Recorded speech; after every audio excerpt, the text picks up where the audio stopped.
आज आम बनइबा आम ओडिया मनकर गोटे देसी खाद्य जोटा कि कईड़र रेसिपी। मु तो फास्ट टाइम खाइली फास्ट टाइम बनइली केमी बना हुए भी जान नी। आपण मैंने जदि जानते प्लीज निहाती मो सहित सेयार करेंगे आपण मैंने केमी तैयारी करते मुझे जाइली जे बाउंश गचर जो गजा अंश अच्छी ताकू ही कहते कईड़। सतरे जाने बहुत इंटरेस्ट लगला बनइबा। प्रथमे ना कईड़ को आणिकी धोई देकी पूरा पतला कर काटिदेला लुण हल्दी देके सिझेबा।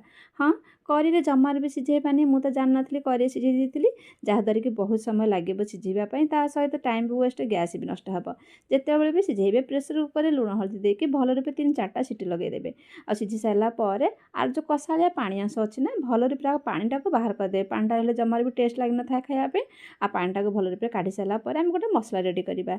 जीरा सोरिष शुखला लंका अदा रसुण टिके पानी देके भल रूपे चिक्कण करके मसलाटा को बाटी सारापर एपटे करी जिते आमर गरम हो टिके पकईदेवा सोरिष तेल तापर सोरिष आ शुखला लंका खंडे पकई देकी तापर आम जो कईड़ को सिझे रखी पकई देकी हल्का टिके भाजी सारापर आम जो मसला रेडी करते पकईदेवा।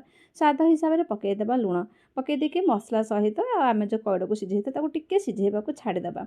सिझे सारापर सतरे एत टेस्ट लगी थाए मु तो जान नी। आपण मैंने तो निहाती जानी केमी बनाती मो सहित निश्चिंत रूप से सेयार करेंगे। गरम गरम कईड़ सहित आ पखाଳ भात खाइबार मजा गोटे नियारा थाए। रहुची नमस्कार।